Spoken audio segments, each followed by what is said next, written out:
નમસ્કાર મિત્રો, ફરી એકવાર મારી ચેનલ પર તમારું સ્વાગત છે. મિત્રો, મારું નામ દિનેશ છે અને હું ગુજરાતનો રહેવાસી છું. હું ખૂબ જ તંદુરસ્ત યુવાન છું.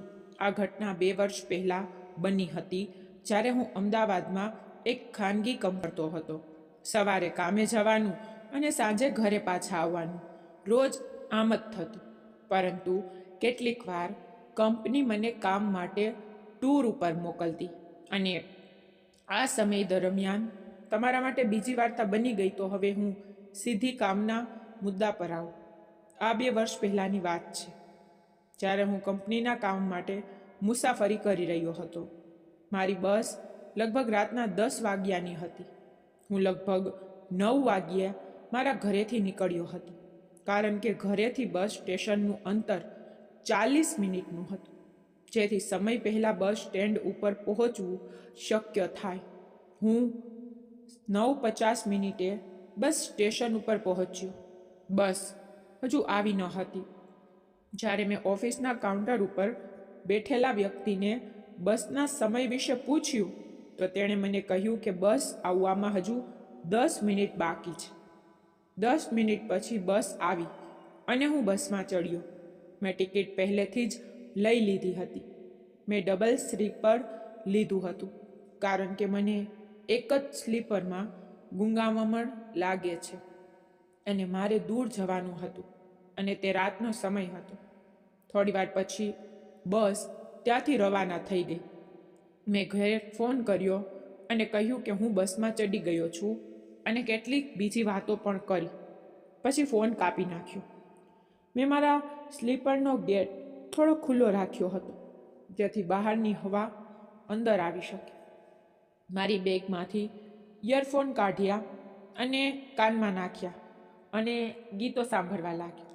મિત્રો, મેં હજી લગ્ન કર્યા નથી અને તમે સમજી શકો છો કે જ્યારે યુવાન છોકરો હોય છે ત્યારે તેને છોકરીઓ સાથે વાત કરવાનું મન થાય છે, પણ મારી કોઈ ફ્રેન્ડ ન હતી. જેમ જેમ રાત વધતી ગઈ તેમ તેમ હું શું જોવા માટે તૈયારી કરવા લાગ્યો. હું મારા સ્લીપરના દરવાજા તરફ વળ્યો અને જોયું તો નીચેની સીટ પર એક છોકરી બેઠી હતી. ઉંમર 21-22 વર્ષની આસપાસ હોવી જોઈએ. તે દેખાવડી હતી. મારું સ્લીપર ઉપર હતું, તેથી હું તેને ત્યાં જોઈ શક્યો. તેણે લેંગો અને કુર્તી પહેરી હતી. હા, તે સુંદર દેખાતી હતી.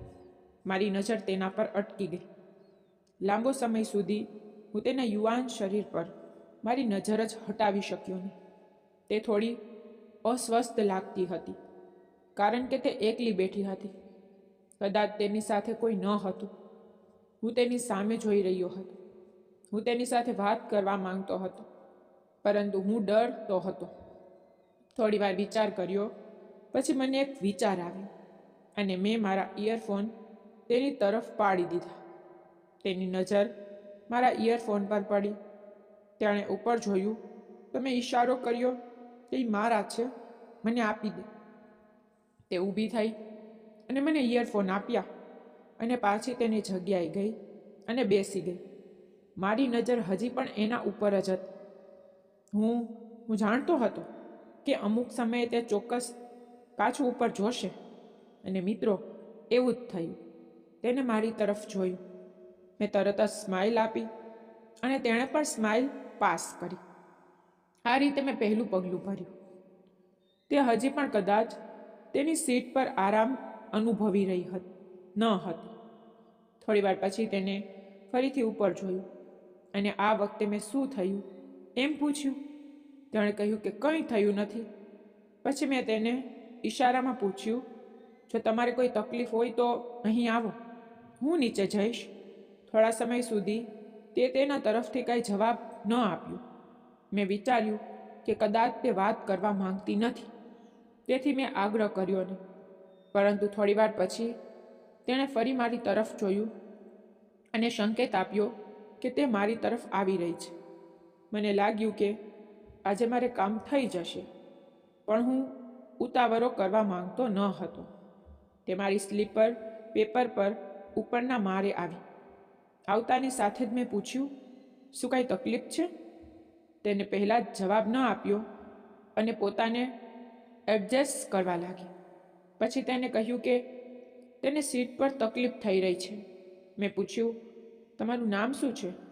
તેને તેનું નામ સોનમ હોવાનું જણાવ્યું. મેં પણ મારો પરિચય આપ્યો.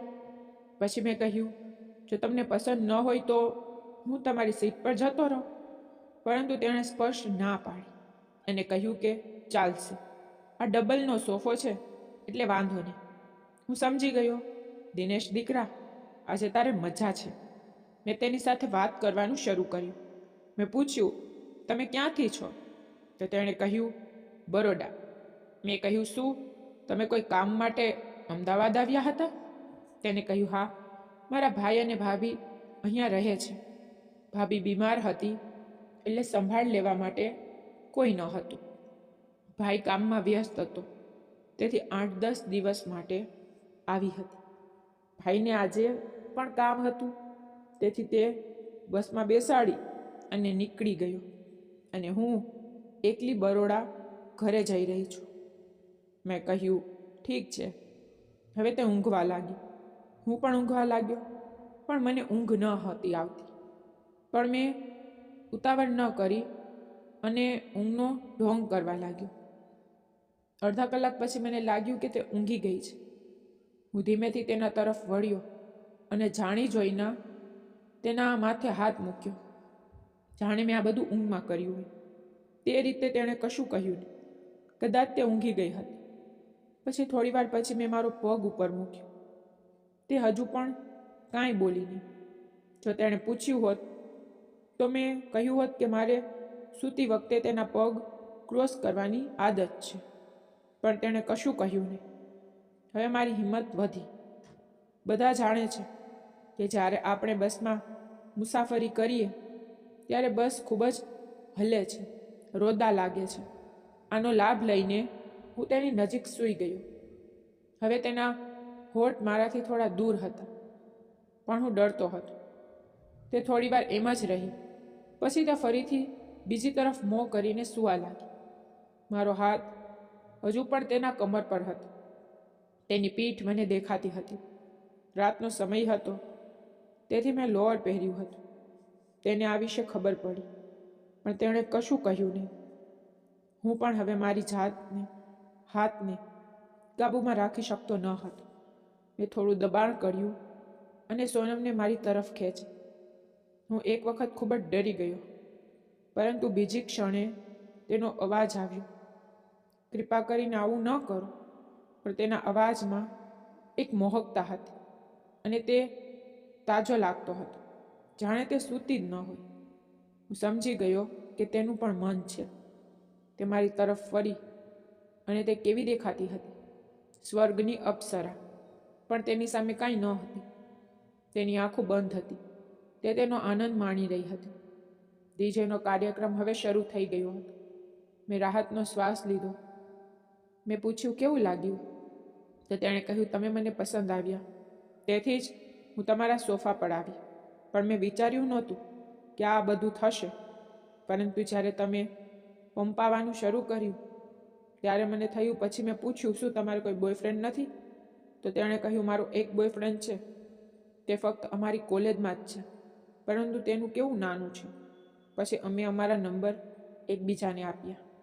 અમે થોડી વાર પછી સોનમનું સ્ટેશન આવ્યું. તેણીએ મને બાય બાય કર્યું અને પછી નીચે ઉતરી ગઈ.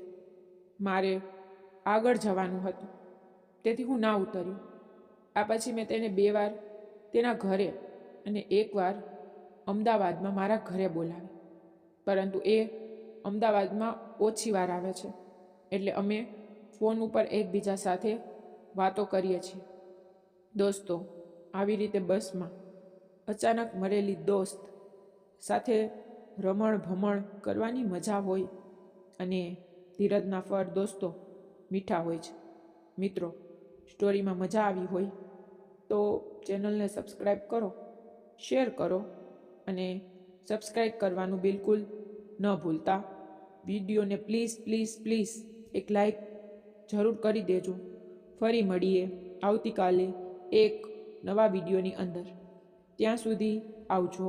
ધન્યવાદ મિત્રો.